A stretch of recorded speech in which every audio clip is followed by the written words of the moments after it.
Voilà pourquoi autant de gens n'aiment pas l'équipe de France. Voilà pourquoi autant de gens sont anti-équipe de France. Et ça faisait très longtemps que je voulais faire cette vidéo-là. Plus précisément depuis 3 semaines, depuis que l'Argentine a gagné la finale de la Coupe du Monde, depuis le sac argentin. Parce que moi, personnellement, j'ai reçu beaucoup d'insultes, beaucoup de reproches, que ce soit sur Instagram, sur Twitter, qui me reprochent à moi, français que je suis, de supporter l'Argentine au détriment de la France. Comment ça se fait inconcevable dans la tête des gens de voir un Français supporter l'équipe qui est partie battre l'équipe de France en finale de Coupe du Monde? Comment ça se fait? Inconcevable. Et là, je parle que de moi, mais aussi la France et même une partie de la population mondiale qui était derrière l'Argentine et qui voulait absolument voir Messi gagner cette Coupe du Monde, dont une bonne partie de Français. Ça, il faut le savoir. Mais il y avait aussi une bonne partie de la population mondiale qui ne voulait absolument pas que la France gagne la Coupe du Monde, dont une partie des Français, dont je fais partie et j'assume complètement. Du coup, je voulais vous en parler et vous dire et vous expliquer pourquoi une bonne partie des gens comme moi étaient pour l'Argentine, mais étaient aussi anti-équipe de France. Et là, évidemment, c'est l'occasion parfaite avec ce qui s'est passé hier et ce qui se passe depuis 24 heures. Parce que comme je vous ai dit, j'attendais vraiment l'occasion parfaite pour faire cette vidéo-là. Et avec ce qui s'est passé hier, c'est aussi ça qui me permet de faire cette vidéo et de vous expliquer. Hier soir, Noël Le Graët, comme tout le monde le sait, fait ses déclarations envers Zidane, en direct en plus, sur l'antenne d'RMC, au micro de Marion Bartoli. Et logiquement, toute la France est scandalisée. Kylian Mbappé fait un tweet qui démonte Noël Le Graët, qui montre d'ailleurs en plus que Mbappé, en vrai, c'est le vrai boss du football français aujourd'hui. Depuis moins de 24 heures, toute la classe politique réagit aux déclarations. La ministre des Sports en personne, Amélie Oudéa-Castéra, a réagi. Franck Ribéry, Djibril Cissé, une dizaine de journalistes également ont réagi. Un communiqué officiel du Real Madrid, alors que eux, honnêtement, je trouve qu'ils n'ont rien à voir dedans. Et ça va continuer encore, je pense, aujourd'hui, dans les heures, dans les jours qui suivent. On sait que Romain Molina sortira une vidéo. Elle est peut-être déjà sortie au moment où vous voyez cette vidéo aussi. Le quotidien principal du sport en France, l'équipe qui met en une du journal, en gros, marqué en titre inacceptable en parlant des propos du président de la FFF. Puis évidemment, ce matin, Noël Le Graët qui s'excuse publiquement auprès de Zidane, mais trop tard, frère. Et tout ça alors que Zidane n'a même pas bougé le petit doigt. Il n'a rien fait du tout. Il n'a pas bougé d'un iota, pas une déclaration, pas un tweet, pas une story Instagram, rien du tout. Et ça, c'est quand même magique.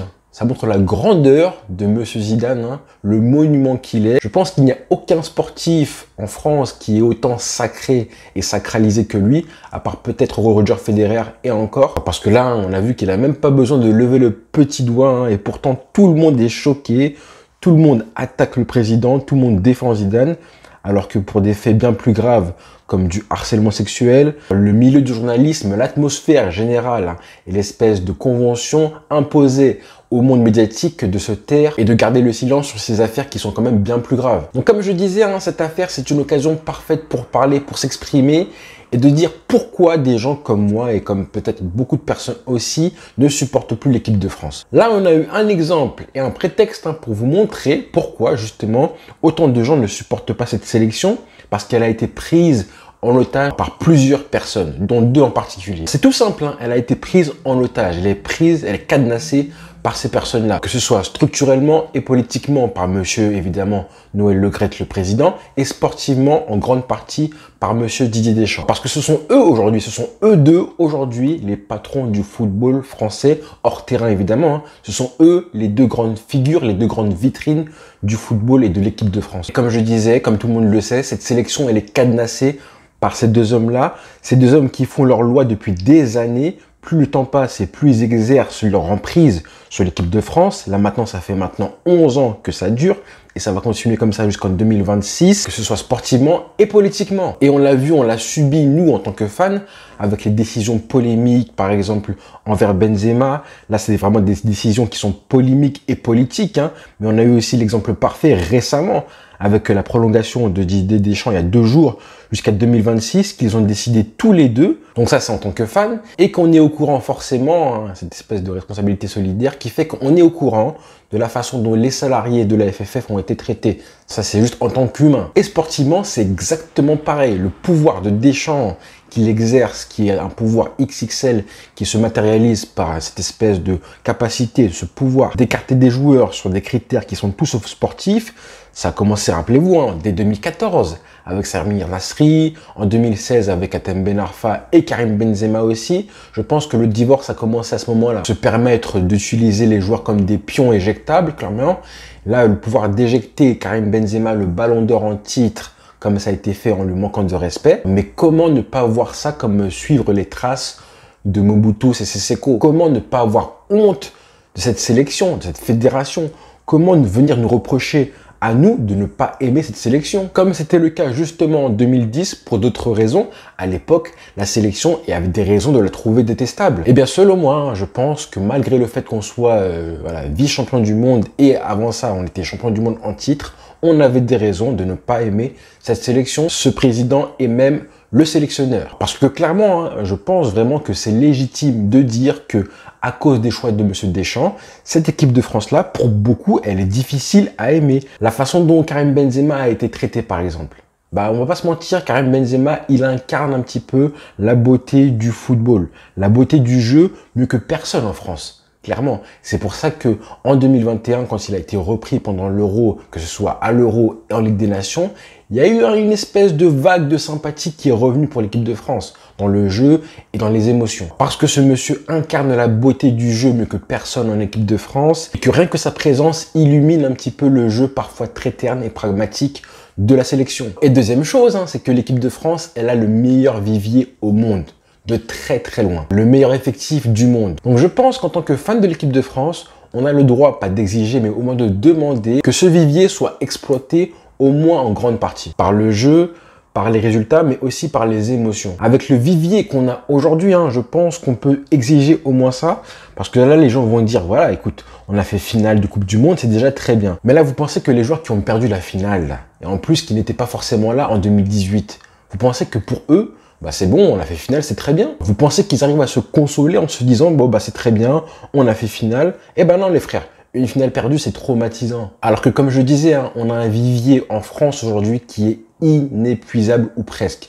Honnêtement, c'est du jamais vu. Même dans l'histoire du football, comparé au bassin de Sao Paulo au Brésil, qui a été le premier fournisseur de talent pur footballistique pendant des décennies, ici en France, et plus précisément en Île-de-France, ce qu'on a aujourd'hui comme vivier, ça explose tout ce qu'on a déjà vu, de loin. Vous vous rendez compte de la qualité des joueurs incroyables qu'on avait lors de la Coupe du Monde, qui arrivent à tout masquer, tous les problèmes, tous les scandales, toutes les imperfections tactiques, techniques, structurelles dans cette équipe et aussi dans la sélection.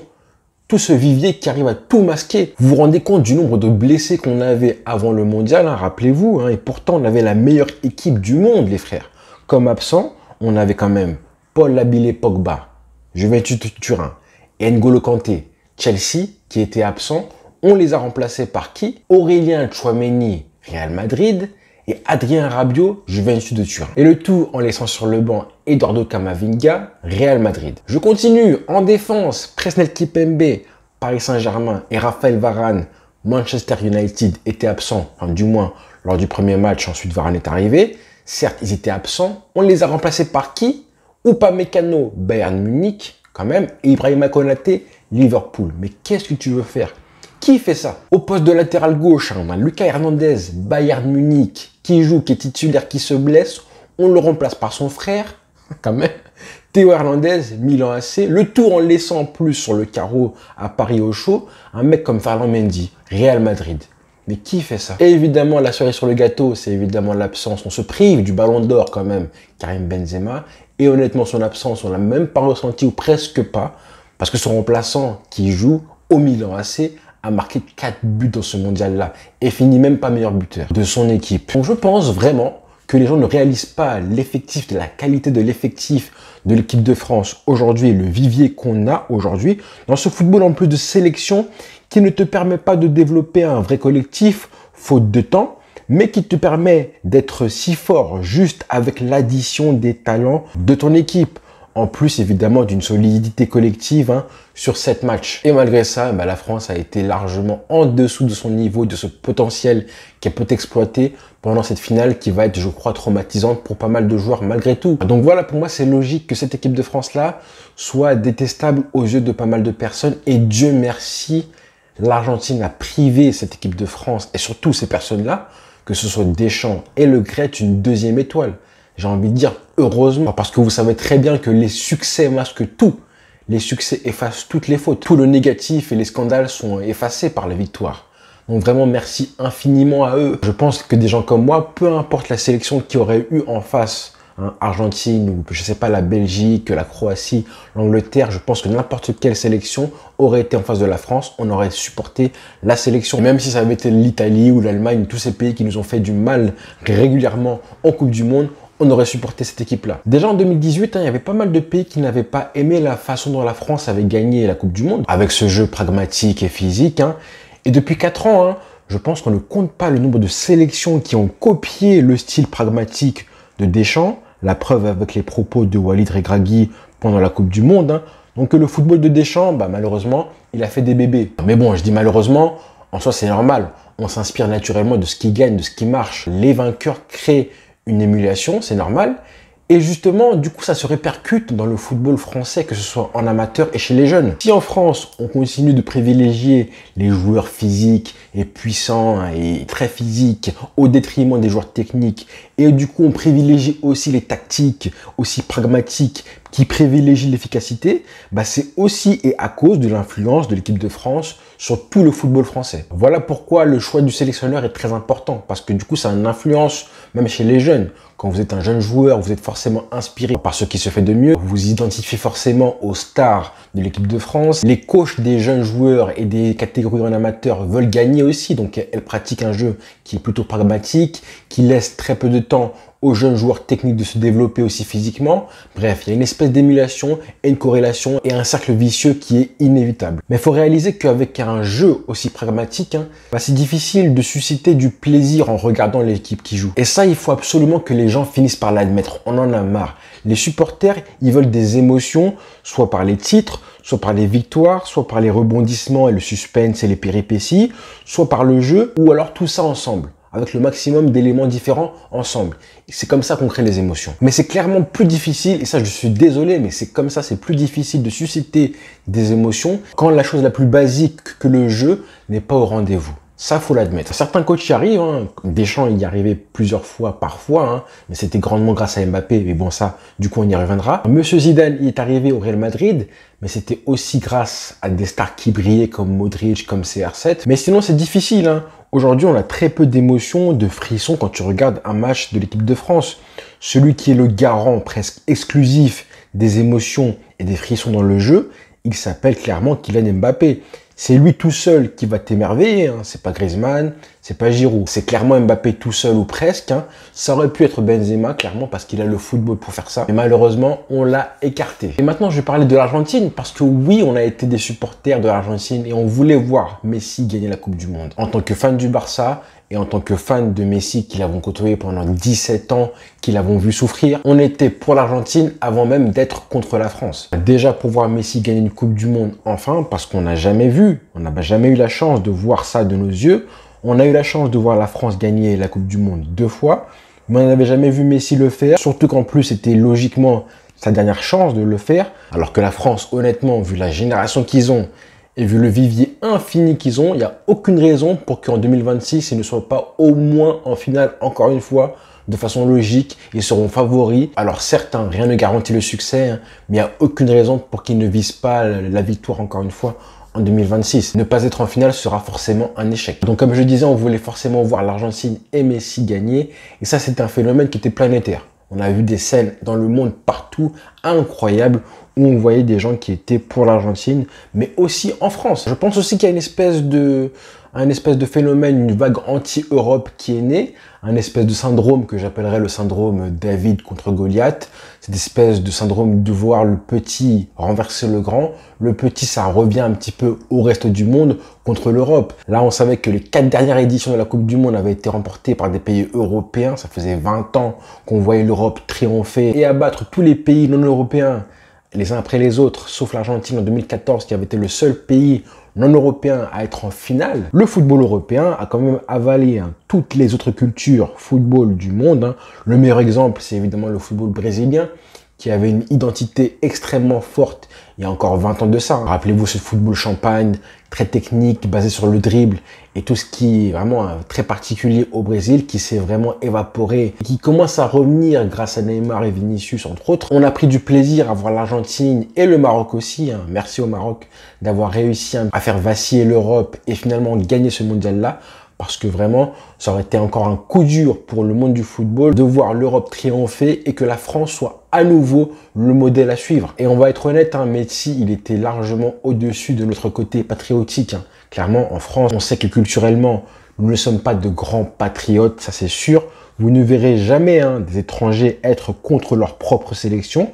À part peut-être en Belgique, j'ai eu quelques connaissances qui m'ont dit que oui, apparemment la sélection, les Diables Rouges, ne plaisent plus à tout le monde, mais sinon, même en n'étant pas forcément anti-équipe de France, on n'est pas forcément très patriote en France. Donc c'est pas très compliqué pour nous d'être pour un autre pays pour X raisons plus importantes que celle de supporter son pays. Quand je vois en France la communauté portugaise qui est très soudée, et franchement elle est très belle à voir, limite moi je suis jaloux, envieux de ne pas faire partie d'une communauté comme ça qui est très marquée. J'aurais adoré moi que mes origines aient une espèce de communauté aussi soudée autour du football que la leur, clairement. Mais bizarrement, ça dérange absolument personne de voir des fans français supporter le Portugal pour que CR7 gagne la Coupe du Monde. Mais Dieu merci, l'Argentine a gagné et on est tellement heureux depuis 3 semaines. Et on a la chance de vivre aujourd'hui dans un monde où Lionel Messi est champion du monde.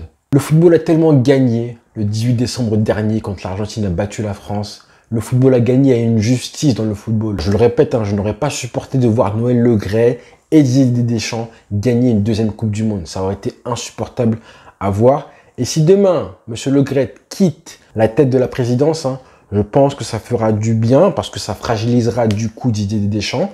Je pense que voilà, il sera moins omniprésent et tout puissant à la tête de la sélection. Et même s'il reste jusqu'à 2024-2026, je pense que le fait d'avoir un nouveau président qui répartisse mieux les responsabilités à la tête de la sélection, je pense que ça fera du bien. Qui fera sentir à Deschamps qu'il ne peut pas se conduire comme ça avec les joueurs, comme il l'a fait avec Benzema et d'autres joueurs. Je pense que déjà on aura fait un gros pas en avant. Donc voilà les amis, rendez-vous demain pour une nouvelle vidéo. Bonne soirée à tous. Ciao.